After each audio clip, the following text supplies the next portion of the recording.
2005년 봄, 남한산성에서 일어난 일은 그 누구도 예상할 수 없었습니다. 평범한 신혼부부가 함께 오른 산에서 아내가 흔적도 없이 사라져버린 것입니다.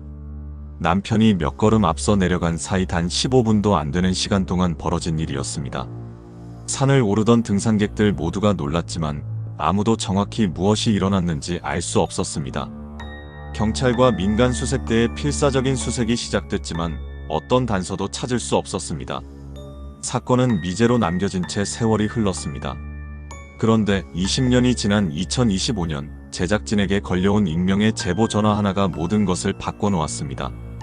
그 여자 절벽 밑이 아니라 백수골 쪽으로 데려갔어요.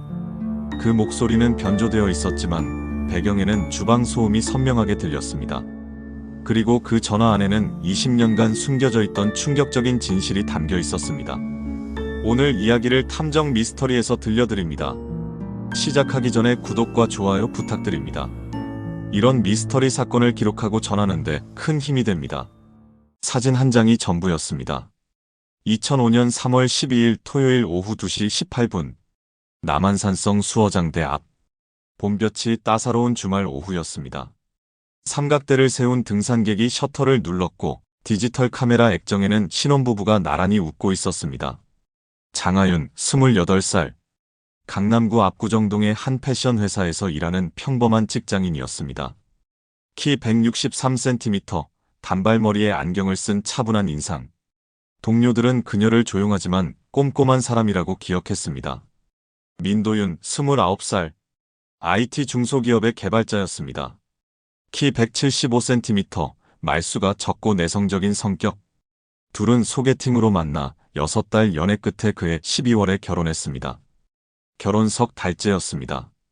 오늘 날씨 정말 좋다. 응, 사진 많이 찍어야겠어. 짧은 대화. 평범한 주말. 그들은 남한산성을 선택했습니다. 집에서 가깝고 부담 없이 오를 수 있는 산. 오전 11시쯤 승용차를 몰고 도착했습니다. 주차장은 차들로 가득했습니다. 가족 단위 등산객들이 삼삼오오 모여 있었고 아이들의 웃음소리가 맑게 울렸습니다. 그들도 그 속에 섞여 걸었습니다. 등산로는 완만했습니다. 두 사람은 천천히 걸었습니다. 중간중간 쉬면서 사진을 찍었습니다. 봄꽃이 피기 시작한 산길. 도윤이 하윤의 손을 잡았습니다. 하윤이 웃었습니다. 그 순간을 카메라에 담았습니다. 오후 1시쯤 정상에 도착했습니다. 수어장대는 사람들로 붐볐습니다.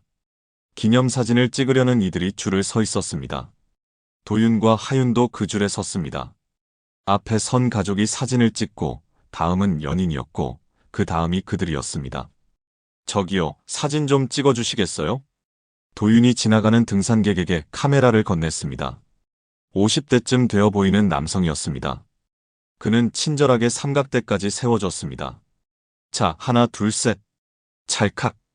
그 사진 속에서 하윤은 환하게 웃고 있었습니다. 도윤의 어깨에 손을 올린 채 배경으로는 푸른 하늘과 성곽이 보였습니다. 완벽한 봄날의 기록이었습니다. 오후 2시 18분. 그것이 장하윤의 마지막 사진이었습니다. 정상에서 30여 분을 머물렀습니다. 벤치에 앉아 김밥을 먹었습니다. 따뜻한 보리차를 마셨습니다. 다른 등산객들처럼 평범하게 아무 일도 일어나지 않을 것처럼. 그러다 도윤이 먼저 일어났습니다. 슬슬 내려가자. 응. 하산길에 접어들었습니다. 오후 2시 45분쯤이었습니다. 등산로는 두 갈래였습니다. 왼쪽은 청량당을 거쳐 남문으로 내려가는 길, 오른쪽은 서문 쪽 급경사 코스.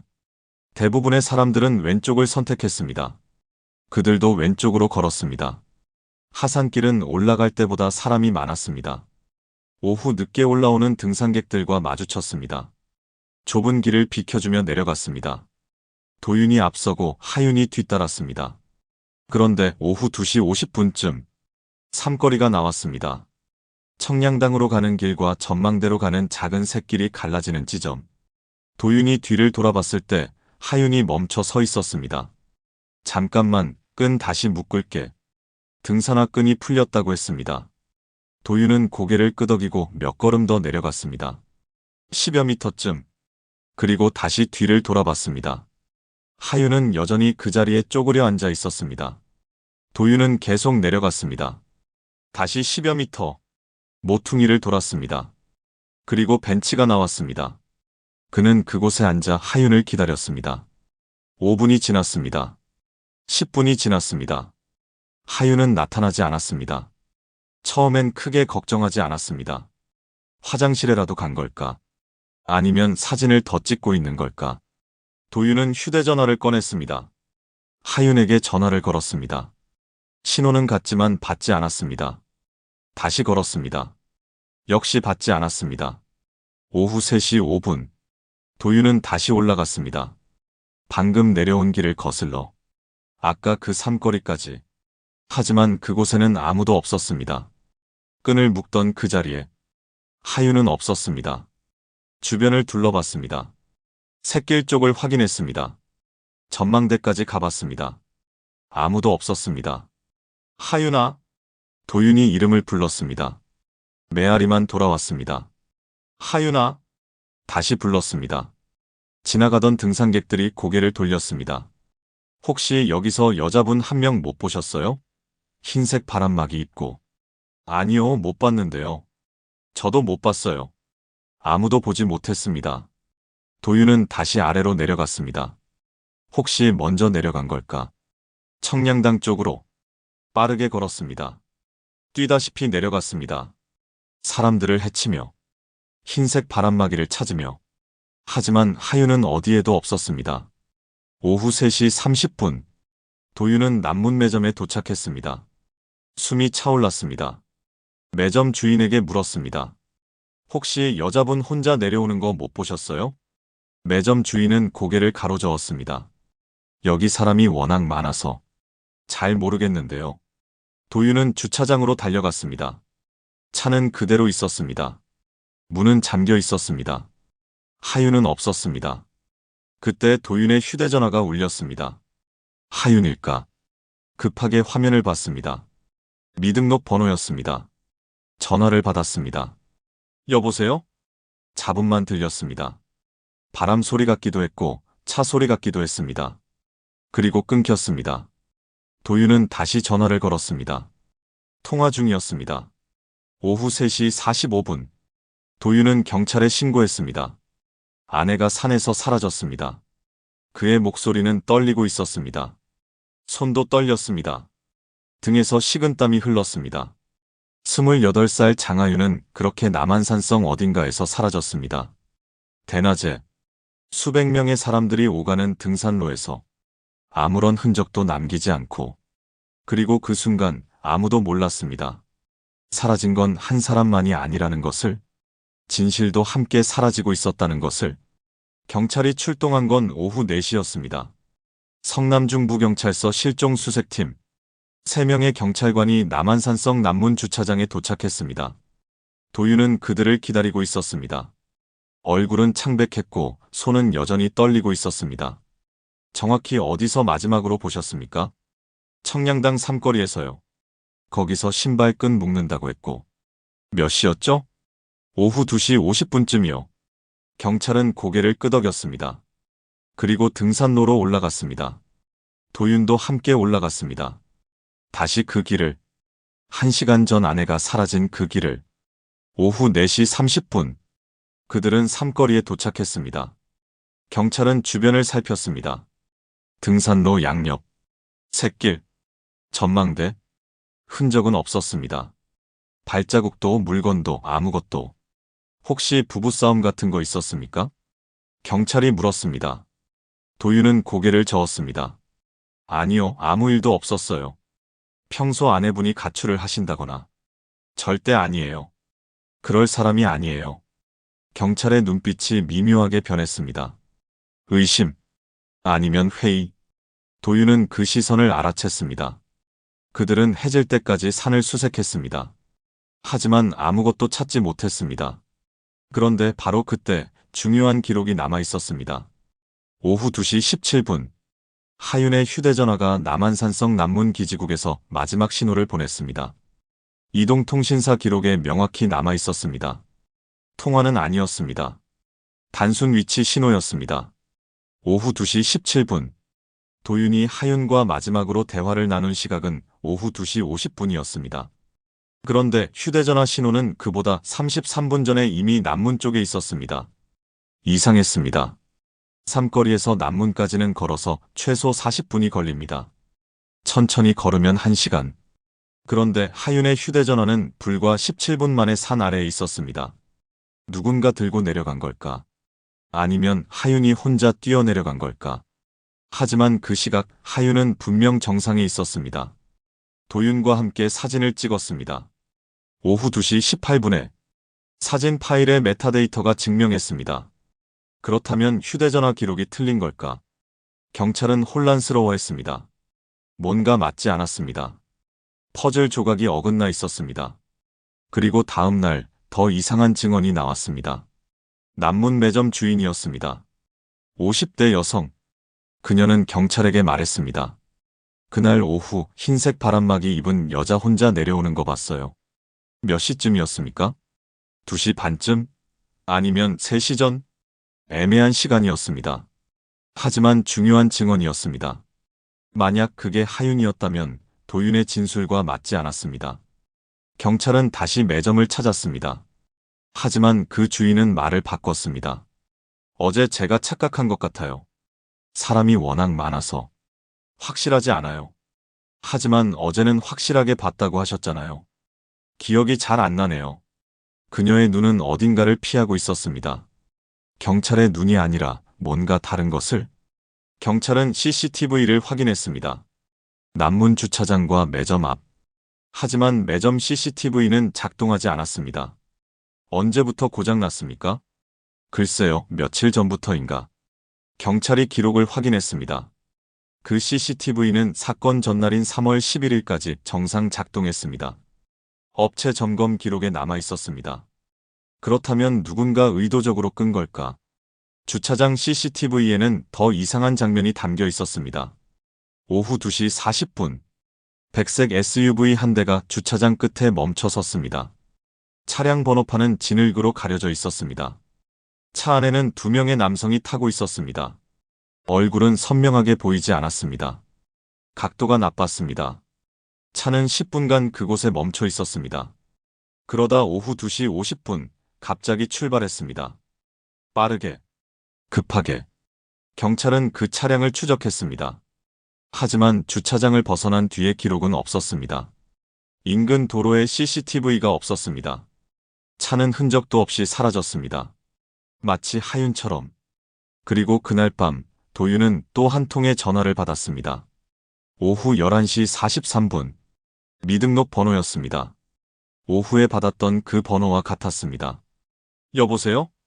이번에는 목소리가 들렸습니다. 남자 목소리였습니다. 낮고 거친. 더 이상 찾지 마. 누구세요? 우리 아내 어디 있어요? 찾으면 후회할 거야. 그리고 끊겼습니다. 도윤은 손이 얼어붙었습니다. 온몸에 소름이 돋았습니다. 그는 즉시 경찰에 신고했습니다. 경찰은 그 번호를 추적했습니다. 선불폰이었습니다. 성남시 어딘가의 편의점에서 구매된. 하지만 구매자는 확인할 수 없었습니다. 현금으로 샀고 CCTV에도 모자를 깊이 눌러 쓴 남자만 보였습니다. 단서는 거기서 끊겼습니다. 그리고 사흘째 되는 날 민간 수색대가 투입됐습니다. 산악구조대원들과 자원봉사자들. 100여 명이 산을 샅샅이 뒤졌습니다. 하지만 아무것도 나오지 않았습니다. 장하윤은 마치 공기 속으로 증발한 것 같았습니다. 어떤 흔적도 없이, 어떤 단서도 없이. 다만 하나. 오후 2시 17분 남문기지국의 신호. 오후 2시 40분 번호판 가려진 백색 SUV. 오후 11시 43분 더 이상 찾지 말라는 협박 전화. 그리고 말을 바꾼 매점 주인. 이 조각들은 무엇을 말하고 있었을까? 경찰은 알지 못했습니다. 아직은. 하지만 산 아래, 백숫골 어딘가에서는 누군가 이미 알고 있었습니다. 그날 무슨 일이 일어났는지를. 남한산성 아래에는 백숫골이 있었습니다. 남문에서 차로 5분 거리. 10여 개의 백숙집이 줄지어 늘어선 골목. 주말이면 가족 단위 손님들로 붐비는 곳. 겉으로 보기엔 평범한 식당가였습니다. 하지만 밤이 되면 달랐습니다. 제작진은 당시 그곳에서 일했던 종업원을 만났습니다. 김미선 씨, 가명입니다. 그녀는 2004년부터 2006년까지 백숙골의 한 식당에서 일했습니다. 낮엔 백숙집이었어요. 그런데 밤 9시 넘으면 분위기가 바뀌었죠. 어떻게요? 룸이 따로 있었어요. 그곳엔 다른 손님들이 왔어요. 그녀의 목소리는 조심스러웠습니다. 20년이 지났지만 여전히 두려움이 남아 있었습니다. 백숙골 일부 식당은 이중 구조였습니다. 앞쪽은 가족 식당, 뒤쪽은 유흥업소. 낮과 밤의 얼굴이 달랐습니다. 그리고 그곳을 관리한 건 조직이었습니다. 성남 조직폭력배, 일명 남성회. 2000년대 초반 그들은 성남 일대를 장악하고 있었습니다. 유흥가는 물론이고 주차장, 시장, 그리고 남한산성 주변 상권까지 매달 상인들에게 관리비 명목으로 돈을 걷었습니다. 얼마씩 냈습니까? 매장마다 달랐어요. 큰 곳은 100만 원, 작은 곳은 50만 원. 안 내면 장사를 못했어요. 위협을 받았습니까? 직접적인 건 아니었어요. 그냥 분위기가 그랬어요. 안 내면 무슨 일이 생긴다는 걸 다들 알았죠. 남성회의 거점은 백숙골에서 700m 떨어진 곳에 있었습니다. 겉으로는 부동산 중개업소였습니다. 하지만 실제로는 조직원들이 드나들며 구역을 관리하는 사무실이었습니다. 경찰도 알고 있었습니다. 하지만 단속은 쉽지 않았습니다. 상인들이 증언을 거부했기 때문입니다. 그리고 2005년 3월 장하윤이 실종됐을 때도 마찬가지였습니다. 경찰이 백숙골 상인들을 조사했습니다. 혹시 수상한 사람을 보지 못했냐고. 흰색 바람막이를 입은 여자를 보지 못했냐고. 대부분은 고개를 저었습니다. 못 봤어요. 그날은 워낙 손님이 많아서 기억이 안 나네요.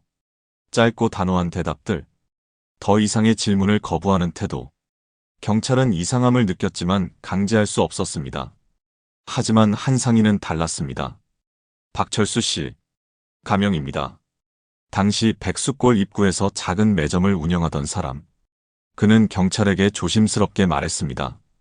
그날 오후에 이상한 차를 봤어요. 어떤 차였습니까? 백색 SUV요. 골목 안쪽에 잠깐 섰다가 갔어요. 몇 시쯤이었습니까? 3시쯤? 정확하진 않은데. 경찰은 그 증언을 기록했습니다. 하지만 다음 날 박철수 씨는 말을 바꿨습니다. 어제 제가 착각한 것 같아요.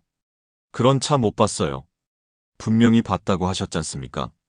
기억이 잘못됐나 봐요. 그의 눈은 흔들리고 있었습니다. 무언가를 숨기고 있었습니다. 경찰이 다그치자 그는 입을 다물었습니다. 더 이상 말씀드릴 게 없습니다. 경찰은 의심했습니다. 누군가 입막음을 한 게 아닐까. 하지만 증거가 없었습니다.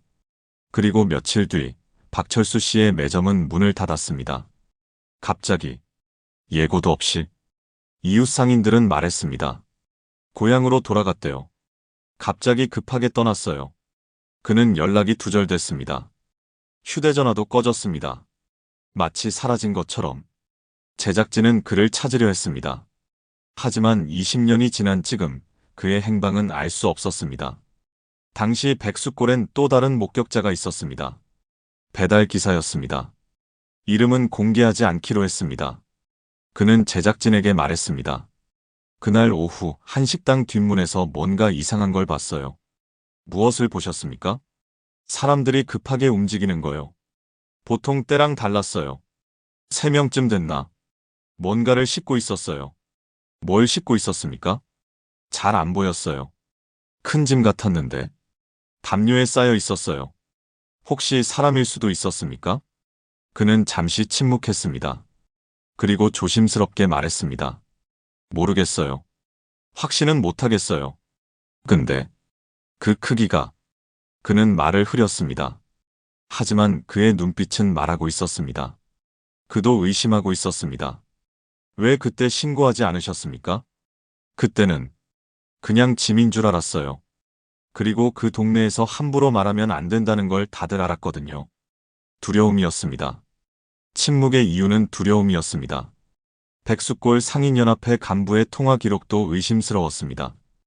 경찰이 확보한 자료에 따르면 사건 당일 오후 4시부터 6시 사이 그는 특정 번호와 6차례 통화했습니다. 그 번호는 남성에 관련 인물의 것이었습니다. 경찰이 그를 조사했습니다. 하지만 그는 부인했습니다. 업무 관련 통화였습니다. 무슨 업무입니까? 행사 준비요. 상인회 행사. 하지만 그날은 어떤 행사도 없었습니다. 상인회 기록에도 남아있지 않았습니다. 더 이상한 건 그 다음이었습니다. 경찰이 현장 수색을 확대하려 했을 때 상인연합회 이름으로 민원이 들어왔습니다. 관광 이미지가 훼손됩니다. 수색을 자제해 주십시오. 경찰은 당황했습니다. 실종 사건 수색을 막는 민원은 흔치 않았습니다. 결국 수색은 축소됐습니다. 대규모 인력 투입은 사흘 만에 중단됐습니다. 그리고 백숙골은 다시 평온을 되찾았습니다. 낮에는 백숙 냄새가 풍기고 밤에는 술잔이 오가는 골목. 하지만 그 골목 어딘가에는 비밀이 묻혀 있었습니다. 누군가는 알고 있었습니다. 그날 무슨 일이 있었는지, 누가 왔고 누가 갔는지, 무엇이 사라졌는지. 하지만 아무도 말하지 않았습니다. 20년 동안 수사는 미궁에 빠져 있었습니다. 단서는 있었습니다. 하지만 모두 어딘가에서 끊겼습니다. 백색 SUV는 추적할 수 없었고 목격자들은 입을 다물었고 휴대전화 신호는 설명할 수 없었습니다. 경찰은 벽에 부딪혔습니다. 그런데 2005년 3월 20일 사건 발생 8일째 되는 날, 수사팀 내부에서 이상한 소문이 돌기 시작했습니다. 이 사건 뭔가 압력이 들어오고 있대. 당시 수사를 담당했던 형사 중 한 명이 제작진에게 비공식적으로 증언했습니다. 익명을 조건으로 했습니다. 현장 진술들이 너무 이상했어요. 처음엔 확실하게 봤다고 하던 사람들이 하루 만에 말을 바꿨거든요. 한두 명도 아니고 누군가 조직적으로 말을 맞춘 거라고 생각하셨습니까? 그렇게밖에 볼 수 없었죠. 근데 더 이상한 건 윗선에서 수사를 서두르라는 압박이 왔다는 거예요. 서두르라는 게 무슨 뜻입니까? 빨리 종결하라는 거죠. 실종으로 처리하고. 그는 잠시 말을 멈췄습니다. 20년 전의 기억이 되살아나는 듯 했습니다. 우린 분명히 수상한 점들을 보고했어요. 백색 SUV, 바뀐 진술들, 조직 관련 정황들. 근데 그게 다 묻혔어요. 매점 CCTV 사건이 대표적이었습니다. 남문 매점 CCTV는 3월 12일 오전까지 정상 작동했습니다. 업체 점검 기록이 증명했습니다. 그런데 오후가 되자 고장이 났습니다. 경찰이 조사했습니다. 누가 껐는지, 언제 껐는지. 하지만 매점 주인은 모른다고 했습니다. 아침부터 안 됐어요. 점검 기록에는 오전까지 정상이라고 나옵니다. 그럼 오전 중에 고장 났나 봐요. 모순된 진술이었습니다. 하지만 더 이상 추궁할 수 없었습니다. 물적 증거가 없었기 때문입니다. CCTV는 이미 포맷되어 있었습니다. 누가 포맷했습니까? 모르겠어요. 그냥 그렇게 돼 있었어요. 경찰은 업체에 문의했습니다. 원격으로 복구할 수 있는지. 업체는 불가능하다고 답했습니다. 완전히 지워졌습니다. 복구 불가능합니다. 전문가 수준의 작업이었습니다. 단순히 꺼놓은 게 아니라 흔적까지 지운 것이었습니다. 또 다른 이상한 점은 상인들의 태도였습니다. 경찰이 백숙골 식당 6곳을 조사했습니다. 사건 당일 오후에 수상한 점이 없었는지. 모두 같은 대답이었습니다. 평소와 다를 게 없었어요. 특별한 건 못 봤어요. 그날은 손님이 많아서 정신없었어요. 진술이 거의 똑같았습니다. 마치 연습한 것처럼. 경찰은 의심했지만 증명할 수 없었습니다. 그런데 한 종업원이 달랐습니다.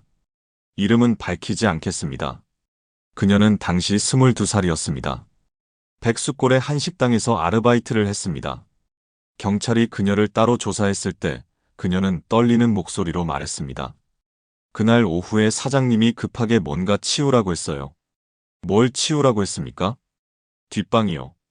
평소엔 안 쓰는 방인데. 갑자기 청소하라고. 그 방에 뭐가 있었습니까?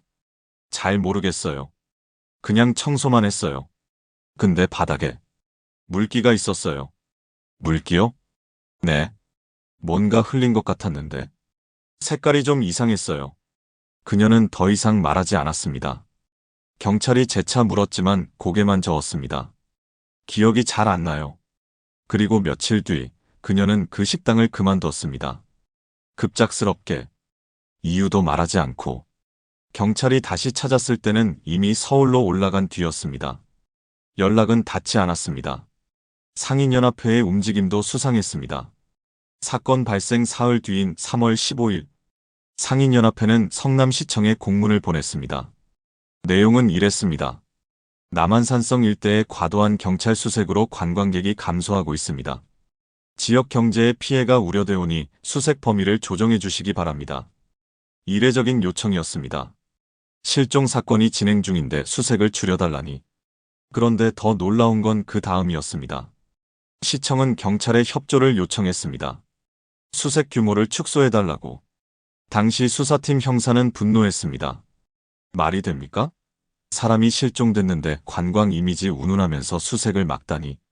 하지만 결국 수색은 축소됐습니다.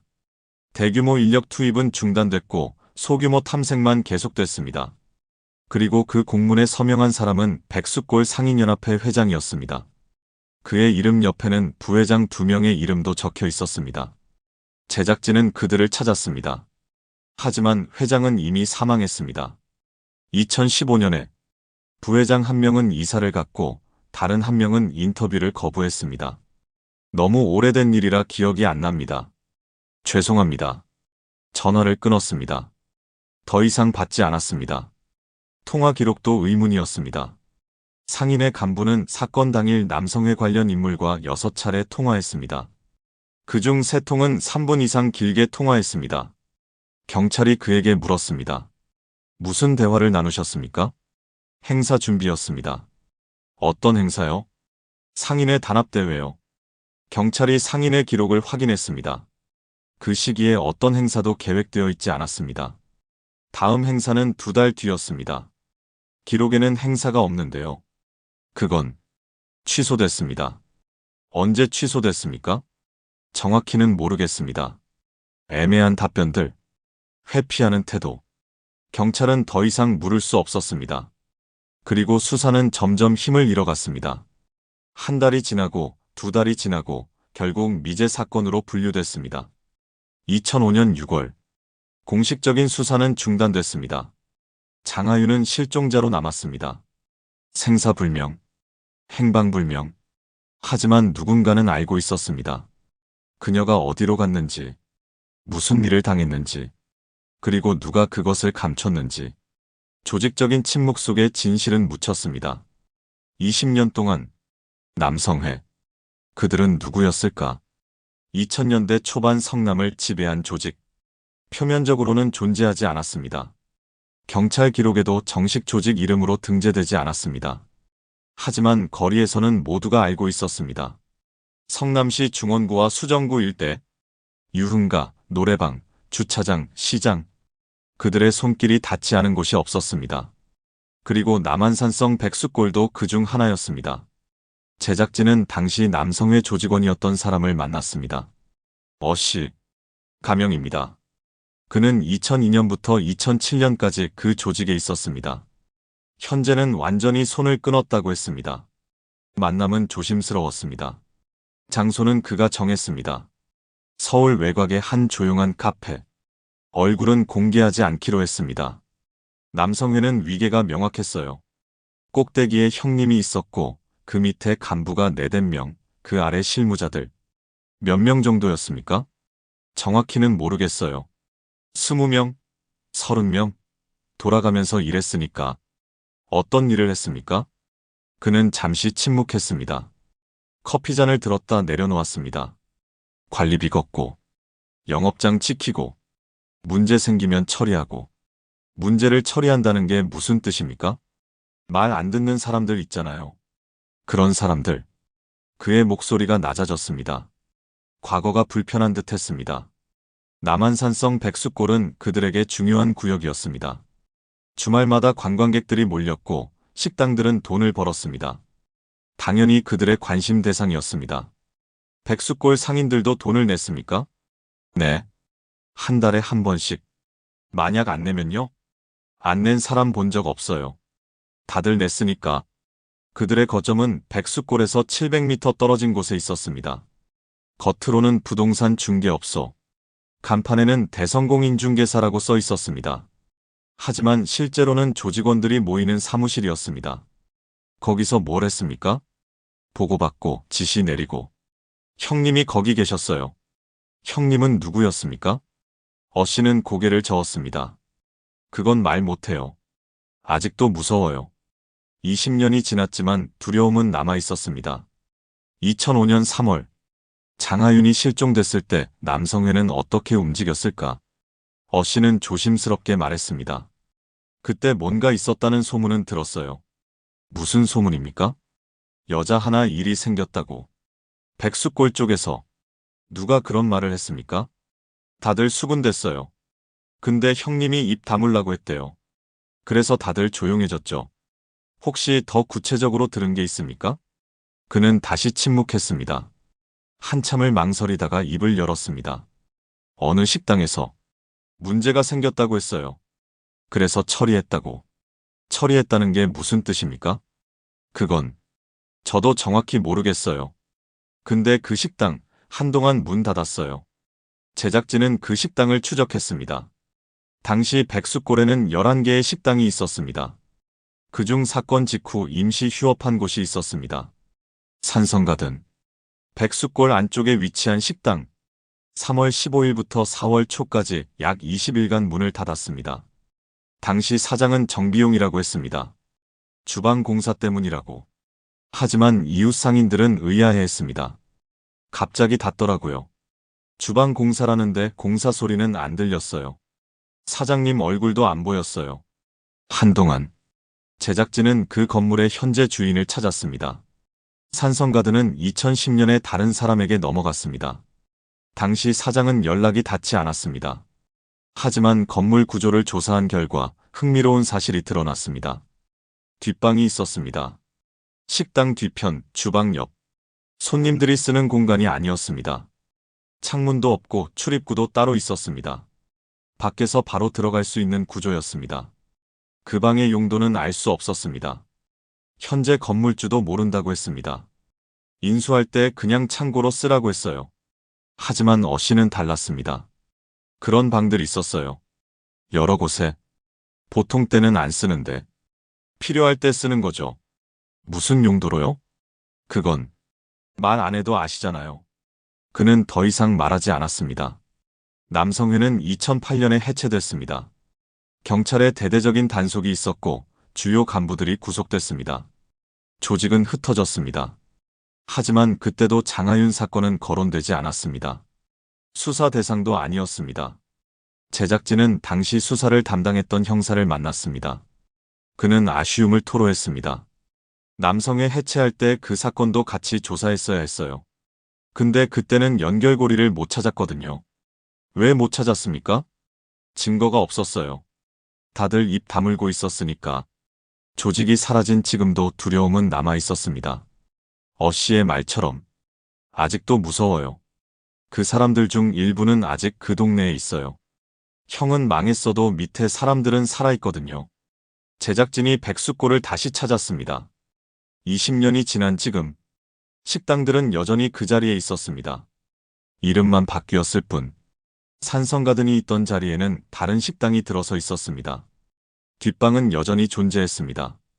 지금은 정말 창고로 쓰고 있었습니다. 제작진은 그 방 앞에 섰습니다. 좁고 어두운 공간. 창문 하나 없는 밀실. 여기서 무슨 일이 있었을까? 어씨의 말이 떠올랐습니다. 여자 하나 일이 생겼다고. 그래서 처리했다고. 그 말의 의미는 무엇이었을까? 그리고 그 처리는 어떻게 이루어졌을까? 제작진은 알 수 없었습니다. 아직은. 하지만 한 가지는 확실했습니다. 남성회는 그날 백숫골에서 무언가를 했습니다. 그리고 그것을 20년 동안 숨겨왔습니다. 혼자서는 불가능한 일이었습니다. 한 사람을 사라지게 하는 것, 흔적을 지우는 것, 목격자들의 입을 막는 것, CCTV를 포맷하는 것, 수색을 방해하는 것. 이 모든 일에는 조력자가 필요했습니다. 그리고 그 조력자는 백숫골 안에 있었습니다. 상인연합회 간부. 그는 누구였을까? 제작진은 당시 기록을 추적했습니다. 2005년 3월 백숫골 상인연합회 회장은 윤대식 씨였습니다. 가명이 아닙니다.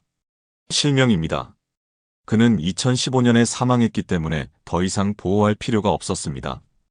윤대식. 당시 62세. 백숫골에서 가장 큰 식당인 대박가든을 운영했습니다. 상인회 회장을 10년 넘게 맡았습니다. 상인들 사이에서 영향력이 컸습니다. 그리고 그는 남성회와 연결되어 있었습니다. 전직 조직원 어 씨의 증언입니다. 윤 회장은 우리랑 가까웠어요. 매달 돈도 제일 많이 냈고 형님이랑도 자주 만났어요. 무슨 관계였습니까? 그냥 협력 관계. 우린 그 동네를 지켜주고 윤 회장은 상인들 관리해주고. 상인들을 관리한다는 게 무슨 뜻입니까? 문제 생기면 조용히 처리하는 거죠. 경찰한테 신고 안 가게. 윤대식은 중간자였습니다. 조직과 상인들 사이. 그는 양쪽의 언어를 모두 이해했습니다. 그리고 2005년 3월 12일 그의 통화 기록은 수상했습니다. 오후 4시 13분 남성의 간부로 추정되는 번호로 전화. 통화 시간 3분 42초. 오후 4시 57분 같은 번호로 다시 전화. 통화 시간 5분 15초. 오후 5시 23분 또 다른 번호로 전화. 통화 시간 2분. 총 6차례. 모두 하윤이 실종된 직후였습니다. 경찰이 그에게 물었습니다. 무슨 대화를 나눴냐고. 그는 행사 준비였다고 답했습니다. 하지만 거짓이었습니다. 왜 거짓말을 했을까? 그리고 3월 15일 그는 성남시청에 공문을 보냈습니다. 수색 축소 요청. 그 공문에는 부회장 2명의 이름도 함께 적혀 있었습니다. 부회장 중 한 명은 산성가든의 사장이었습니다. 바로 그 뒷방이 있던 식당. 우연일까요? 제작진은 그의 가족을 찾았습니다. 아들이 대박가든을 물려받아 운영하고 있었습니다. 인터뷰를 요청했습니다. 거절당했습니다. 아버지는 돌아가셨고 저는 당시 일을 모릅니다. 혹시 아버지께서 그 사건에 대해 말씀하신 적이 있습니까? 없습니다. 더 이상 연락하지 마십시오. 전화가 끊겼습니다. 또 다른 조력자가 있었습니다. 매점 주인. 오후 2시 반쯤 흰색 바람막이 입은 여자를 봤다고 증언했다가 다음 날 말을 바꾼 그 사람. 제작진은 그녀를 찾았습니다. 박순자 씨. 현재 70대. 지금은 매점을 운영하지 않습니다. 전화가 연결됐습니다. 2005년에 남문 매점 하셨죠? 네. 그때 실종 사건 기억하십니까? 침묵이 흘렀습니다. 긴 침묵. 기억은 나는데 너무 오래됐어요. 당시 경찰에게 증언을 바꾸셨는데 이유가 있었습니까? 또 침묵. 그냥 착각이었어요. 혹시 누군가 압력을 넣었습니까? 아니에요. 그런 거 아니에요. 목소리가 떨렸습니다. 20년이 지났지만 여전히 두려워하고 있었습니다.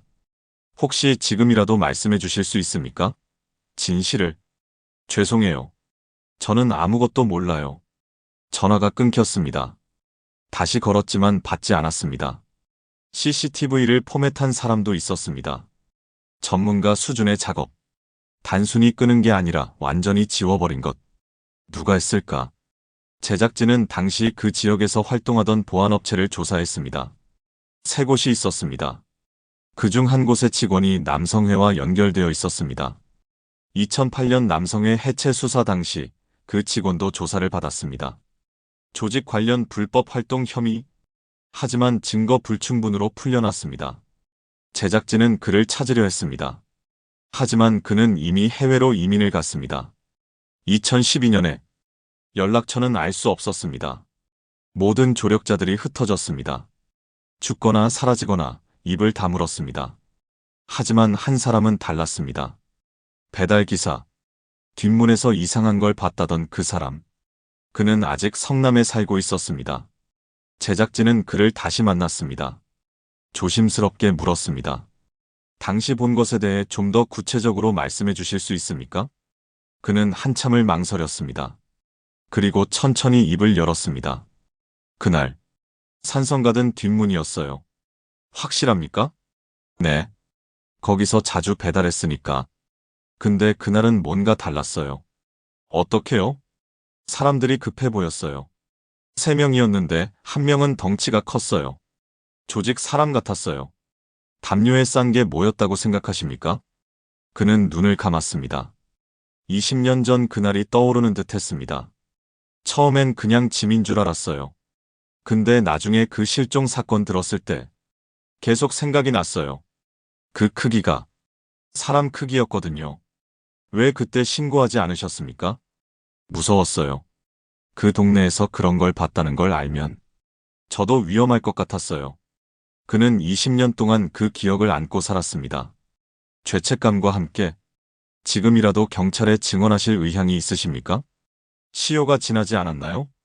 실종 사건은 시효가 없습니다. 그는 고개를 끄덕였습니다. 말씀드릴게요. 이제라도 진실이 밝혀져야죠. 조력자들의 흔적은 지워졌지만 그들의 죄는 남아 있었습니다. 윤대식의 통화 기록, 바뀐 증언들, 포맷된 CCTV, 수색 방해 공문, 그리고 산성가든 뒷문에서 목격된 그 장면. 모든 것이 하나의 그림을 그리고 있었습니다. 조직적인 은폐, 계획된 침묵. 그날 백숫골에서는 여러 사람이 움직였습니다.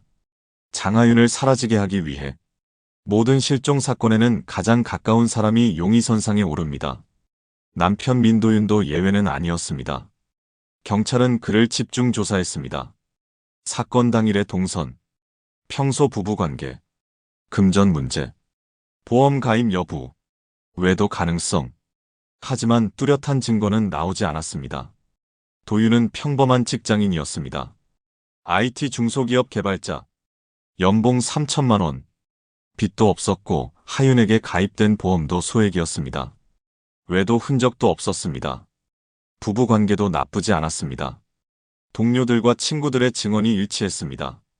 평범한 신혼부부였어요. 싸우는 모습 본 적 없어요.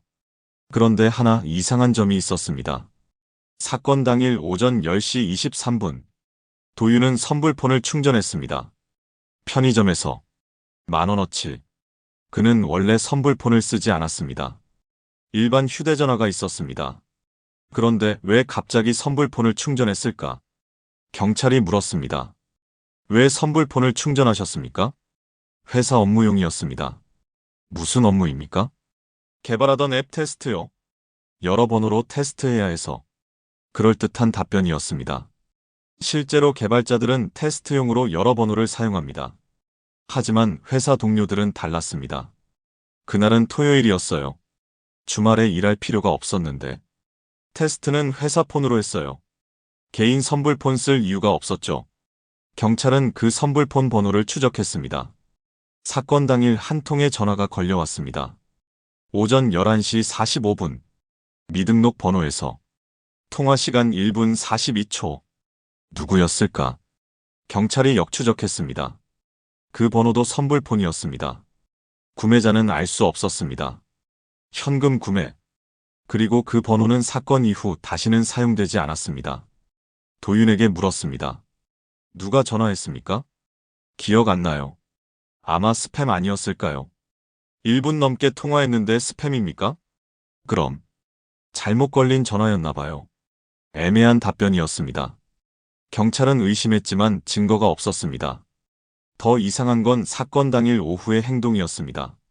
도윤의 진술에 따르면 하윤이 신발끈을 묶는다고 했을 때 그는 먼저 내려갔습니다.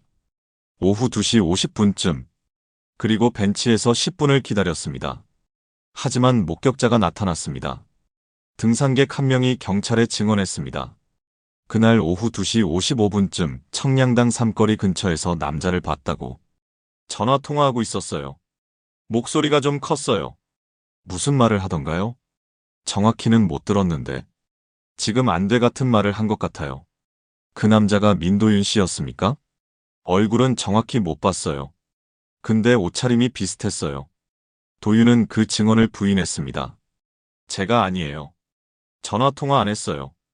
통화 기록을 확인할 수 있습니까? 확인해 보세요. 경찰이 확인했습니다. 도윤의 휴대전화에는 그 시각 통화 기록이 없었습니다. 그렇다면 목격자가 착각한 걸까? 아니면 도윤이 또 다른 전화기를 가지고 있었을까? 경찰은 더 깊이 파고들었습니다. 도윤의 금융거래 내역, 카드 사용 내역, 교통기록. 그런데 이상한 게 하나 더 나왔습니다. 사건 사흘 전인 3월 9일, 도윤은 성남시 중원구의 한 모텔 근처에서 카드를 사용했습니다. 주유소였습니다. 그곳은 그의 집이나 회사와는 전혀 다른 방향이었습니다. 백수골에서 2km 떨어진 곳. 경찰이 물었습니다. 왜 그곳에 가셨습니까? 거기요? 친구 만났어요. 어떤 친구입니까? 대학 동기요. 경찰이 확인했습니다. 그 친구는 실제했습니다. 통화도 했습니다. 하지만 그 친구는 이상한 말을 했습니다. 도윤이가 연락해서 만났어요. 오랜만에. 근데 좀 이상했어요. 뭐가요? 뭔가 고민이 있는 것 같았어요. 계속 멍하니 있고, 술도 많이 마셨어요. 무슨 고민이었습니까? 말 안 하더라고요. 그냥 답답하다고만. 도윤은 사건 사흘 전 무언가를 고민하고 있었습니다. 그리고 사건 당일 선불폰을 충전했습니다. 미등록 번호에서 전화가 왔습니다. 그리고 하윤이 사라졌습니다. 이것들은 연결되어 있을까요? 경찰은 도윤을 거짓말 탐지기 검사에 회부했습니다. 도윤은 동의했습니다. 저는 아무것도 안 했어요. 검사 받겠습니다. 결과는 정상이었습니다. 거짓 반응이 나오지 않았습니다. 하지만 거짓말 탐지기는 완벽하지 않습니다. 특히 준비된 사람에게는. 경찰은 계속 의심했습니다. 하지만 결정적 증거가 없었습니다. 그리고 시간이 흐르면서 도윤에 대한 수사도 흐지부지 됐습니다. 도윤은 현재 어디에 있을까? 제작진은 그를 찾았습니다. 20년이 지난 지금, 그는 재혼했습니다. 2010년에, 지금은 경기도의 한 도시에 살고 있습니다. 두 아이의 아버지입니다. 인터뷰를 요청했습니다. 거절당했습니다. 더 이상 그 일에 대해 말하고 싶지 않습니다. 혹시 새로운 사실이 있으면 말씀해 주실 수 있습니까? 없습니다. 저도 피해자입니다. 선불폰에 대해서는 어떻게 생각하십니까? 그건 정말 업무용이었습니다. 의심받을 일이 아니에요. 그럼 그날 오후 전화통화는요? 안 했다니까요. 목격자가 착각한 겁니다. 그의 목소리는 단호했습니다. 더 이상 대화를 원하지 않았습니다. 제발 저를 좀 내버려 두세요. 저도 하윤이를 찾고 싶어요. 근데 저는 아무것도 모릅니다. 전화가 끊겼습니다. 도윤은 정말 아무것도 모르는 걸까요? 아니면 무언가를 숨기고 있는 걸까요? 선불폰, 미등록 전화, 사흘 전의 고민, 사라진 15분. 이 조각들은 무엇을 말하고 있을까요? 경찰도 제작진도 확신할 수 없었습니다. 다만 하나, 도윤도 그날의 진실을 온전히 말하지 않았다는 것. 그 역시 무언가를 감추고 있었습니다. 왜일까요? 그것이 하윤의 실종과 관련이 있을까요? 아니면 전혀 다른 이유일까요? 답은 여전히 어둠 속에 있었습니다. 20년이 흘렀습니다. 장하윤의 실종 사건은 사람들의 기억에서 잊혀졌습니다. 언론도 더 이상 다루지 않았습니다. 경찰 파일은 미제 사건 보관함 어딘가에 묻혔습니다. 하지만 2025년 2월, 모든 것이 바뀌었습니다. 제작진에게 한 통의 전화가 걸려왔습니다. 오후 11시 32분. 변조된 목소리였습니다. 남한산성 실종 사건. 알아보고 있죠? 누구십니까? 그건 중요하지 않아요.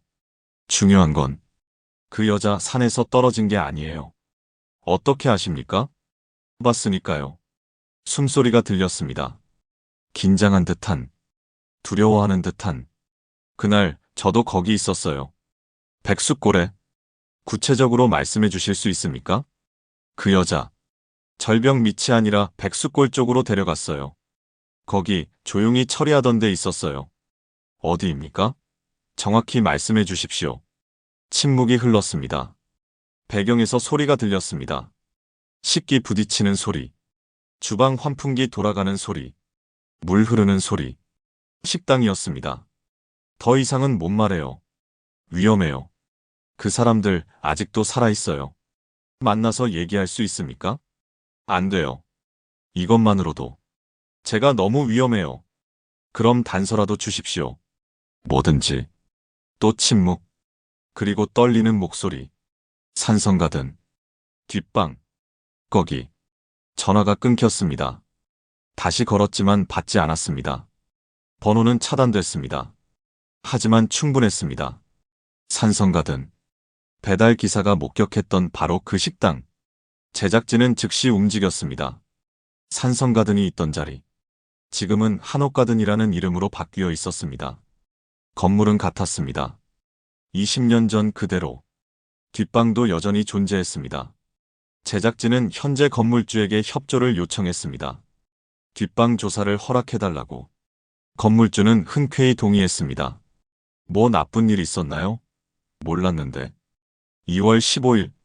제작진은 법의학 전문가와 함께 그 방을 조사했습니다. 작은 방이었습니다. 4평 정도. 창문 없고 환기구 하나. 지금은 창고로 쓰이고 있었습니다.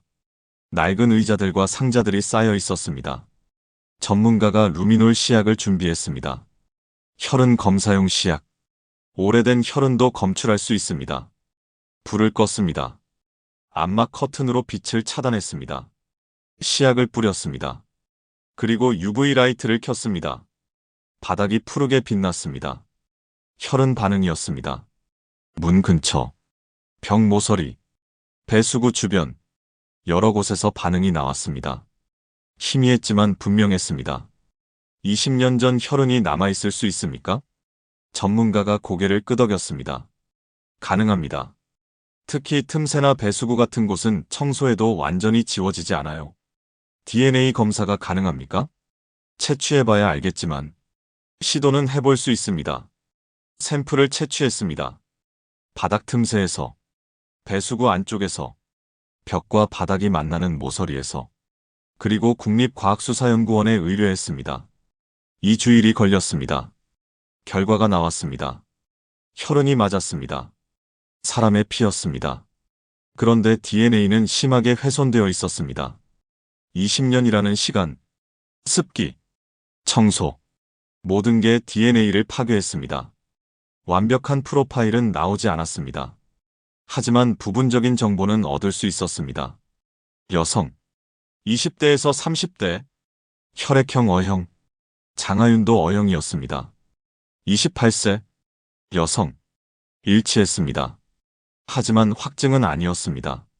O형은 흔합니다. 한국인의 34%가 O형입니다. 더 정확한 대조가 필요했습니다. 장하윤의 DNA와 직접 비교해야 했습니다.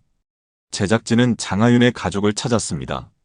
어머니는 2018년에 돌아가셨습니다. 아버지는 요양원에 계셨습니다. 치매를 앓고 계셨습니다. 하지만 오빠가 있었습니다. 장민수 씨, 가명입니다. 그는 여전히 누이를 찾고 있었습니다. 20년이 지났지만 포기할 수 없어요. 그의 눈은 붉어져 있었습니다. 제작진은 상황을 설명했습니다. 혈흔이 발견됐다고. DNA 대조가 필요하다고. 그는 즉시 동의했습니다. 뭐든지 하겠습니다. 제발. 하윤이를 찾게 해주세요. DNA 샘플을 채취했습니다. 그리고 다시 국과수에 의뢰했습니다. 또 2주가 걸렸습니다. 3월 15일. 결과가 나왔습니다. 일치율 92%. 남매 관계로 추정됩니다. 혈연 관계가 명확합니다. 그 혈흔은 장하윤의 것이었습니다. 제작진은 즉시 경찰에 신고했습니다. 성남중부경찰서 강력팀. 새로운 수사가 시작됐습니다. 경찰은 그 방을 정밀 감식했습니다. 바닥을 드러냈습니다. 벽을 뜯었습니다. 배수구를 분해했습니다. 더 많은 혈흔이 나왔습니다. 벽 안쪽, 바닥 아래, 배수관 안쪽, 그리고 다른 것도 발견됐습니다. 머리카락 한 올, 벽과 바닥 사이 틈새에 끼어 있었습니다. 20년 동안 그곳에 있었습니다. DNA 검사 결과 장하윤의 것이 확실했습니다. 경찰은 확신했습니다. 장하윤은 이곳에 있었습니다. 산성가든 뒷방에. 2005년 3월 12일 실종된 바로 그날. 그리고 이곳에서 무언가 일어났습니다. 많은 양의 혈흔, 여러 곳에 흩어진 흔적, 법의학자의 소견. 이 정도 혈흔이라면 심각한 부상이 있었을 겁니다. 생존 가능성은요? 법의학자는 고개를 저었습니다. 이 정도라면 어렵습니다. 침묵이 흘렀습니다. 장하윤은 여기서 죽었을 가능성이 높았습니다. 그렇다면 그녀의 시신은 어디로 갔을까요? 그리고 누가 그녀를 죽였을까요? 왜 죽였을까요? 경찰은 다시 수사를 시작했습니다. 20년 만에. 하지만 시간은 너무 많이 흘렀습니다. 목격자들은 흩어졌습니다. 증거들은 사라졌습니다. 기억들은 희미해졌습니다. 그래도 한 가지는 분명해졌습니다. 장하윤은 산에서 실종된 게 아니었습니다. 그녀는 산 아래로 끌려갔습니다. 백수골로, 산성가든으로, 그리고 그곳의 어두운 방에서 마지막을 맞았습니다. 누군가의 손에. 2025년 4월. 수사는 계속되고 있습니다. 경찰은 당시 관련자들을 다시 소환했습니다. 백수골 상인들, 남성의 전직 조직원들, 그리고 민도윤. 하지만 모두 부인했습니다. 모른다. 기억 안 난다. 증거가 있나? 20년이라는 시간은 그들에게 방패가 되어 주었습니다. 기억은 흐려졌고, 증거는 사라졌고, 증언은 믿을 수 없게 됐습니다. 산성가든의 혈흔. 그것만으로는 부족했습니다. 누가 그녀를 그곳에 데려갔는지, 누가 그녀를 죽였는지, 시신을 어디로 옮겼는지 알 수 없었습니다. 당시 산성가든 사장은 연락이 두절됐습니다. 2012년부터 경찰이 추적했지만 찾을 수 없었습니다. 해외로 나갔다는 설도 있었고 이미 사망했다는 얘기도 있었습니다. 남성의 전 조직원들도 입을 다물었습니다. 어 씨를 포함해서. 처음엔 제보했던 그도 경찰 조사에서는 달라졌습니다. 그냥 소문으로 들었을 뿐이에요. 확실한 건 모릅니다. 누구한테 들었습니까? 기억 안 나요. 두려움은 여전했습니다. 20년이 지났어도 민도윤도 다시 조사받았습니다.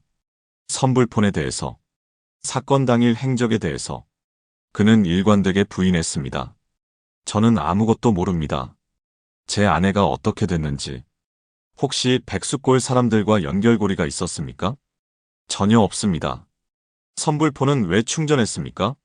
몇 번이나 말했잖아요. 업무용이었어요. 증거가 없었습니다. 의심만으로는 충분하지 않았습니다. 그리고 가장 중요한 것. 시신. 장하윤의 시신은 어디에 있을까요? 경찰은 백수골 일대를 수색했습니다. 당시 조직이 사용하던 장소들. 외딴 창고, 폐가, 야산. 하지만 아무것도 나오지 않았습니다. 20년이라는 시간. 그 시간 동안 모든 흔적은 사라질 수 있었습니다. 전직 형사가 말했습니다. 그때 제대로 수사했어야 했어요. 흔적이 남아있을 때. 근데 우린 막혔어요. 압력도 있었고 증거도 부족했고. 그는 후회하고 있었습니다. 20년 전의 그날을. 장하윤의 오빠 민수 씨는 말했습니다. 이제라도 진실이 밝혀져서 조금은 위안이 돼요. 하윤이가 산에서 헤맨 게 아니라는 걸 알았으니까. 누군가 한 짓이라는 걸 알았으니까. 시신을 찾고 싶으시죠? 물론이죠. 제대로 장례라도 치러주고 싶어요. 엄마도 그걸 바라다 돌아가셨어요. 눈물이 흘렀습니다. 20년의 기다림, 20년의 고통. 제작진은 백수골을 다시 찾았습니다. 5월의 어느 토요일, 날씨는 화창했습니다. 20년 전 그날처럼 식당들은 여전히 손님으로 붐볐습니다. 가족들이 웃으며 백숙을 먹고 있었습니다. 아이들이 뛰어놀고 있었습니다. 평온한 주말 풍경이었습니다. 하지만 그 평온함 아래에는 비밀이 묻혀 있었습니다. 산성가든이 있던 자리, 지금의 한옥가든. 손님들은 그곳의 역사를 모릅니다. 20년 전 뒷방에서 무슨 일이 있었는지 주인도 알지 못합니다. 자신이 서 있는 그 바닥 아래에서 무엇이 발견됐는지 침묵만이 남아 있었습니다. 제작진은 남한산성에도 올라갔습니다. 수어장대, 하윤과 도윤이 마지막 사진을 찍었던 그곳. 지금도 사람들이 사진을 찍고 있었습니다. 웃으며, 행복하게. 청량당 삼거리. 하윤이 신발끈을 묶는다며 멈춰 섰던 그곳. 지금도 등산객들이 오가고 있었습니다. 아무 일도 없었던 것처럼. 하지만 20년 전 그날, 여기서 누군가의 인생이 끝났습니다. 아니, 정확히는 여기서 끝난 게 아니었습니다. 여기서 시작된 것이었습니다. 그녀의 마지막이. 그녀는 여기서 누군가에게 끌려갔습니다. 산 아래로, 백수골로, 그리고 어두운 방으로. 왜였을까요? 우연히 마주친 걸까요?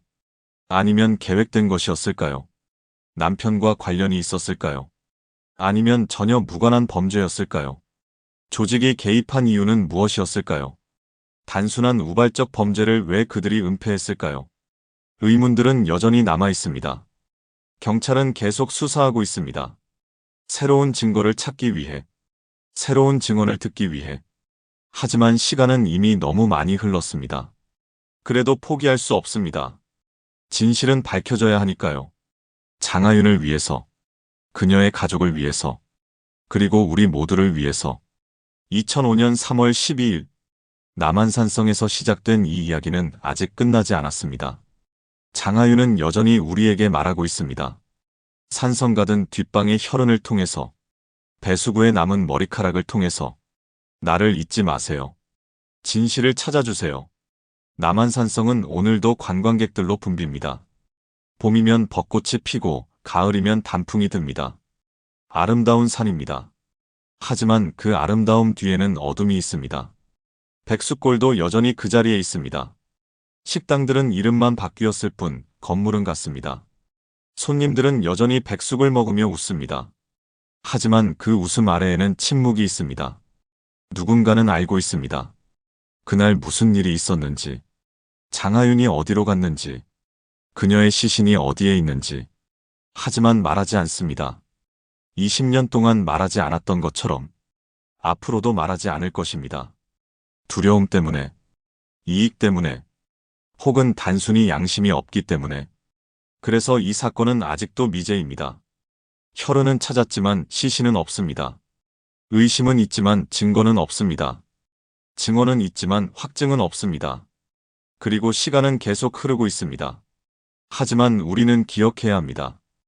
2005년 3월 12일, 28살 장하윤이라는 여성이 사라졌습니다. 신혼 석 달째, 평범한 주말 나들이에서. 그녀는 단지 등산을 하러 갔을 뿐입니다. 남편과 함께 봄 햇살을 즐기려고, 사진을 찍으려고. 하지만 돌아오지 못했습니다. 그리고 20년이 지난 지금도 그녀는 집으로 돌아가지 못하고 있습니다. 우리가 포기하지 않는 한 이 이야기는 끝나지 않을 것입니다. 누군가 진실을 말할 때까지, 장하윤이 집으로 돌아올 때까지, 그때까지 우리는 기억하고 질문하고 추적할 것입니다. 왜냐하면 이것은 단지 한 사람의 실종 사건이 아니기 때문입니다. 이것은 침묵의 공모에 관한 이야기입니다.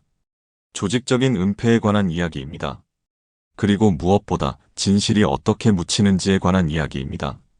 만약 당신이 무언가를 알고 있다면, 그날 백수골에서 무엇을 봤다면, 어떤 소문을 들었다면, 이제라도 말해 주십시오.